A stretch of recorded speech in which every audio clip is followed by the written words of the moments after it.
Hello বন্ধুরা, আজ আমাদের ফার্মে বাঁশের কাজ চলছে জোর কদমে। আমরা মোটামুটি এখানে টোটাল এখন বাইরে পড়ে আছে 250 খানা বাঁশ আছে, মাছ কিনেছি। আর সেই বাঁশ দিয়ে হাঁসের মাচা তৈরির কাজ চলছে।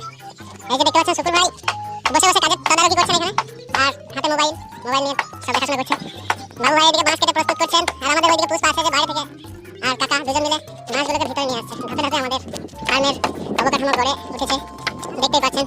খুব শীঘ্রই আপনাদের সামনে হাঁসের মাচা সম্পূর্ণরূপে তুলে ধরবো।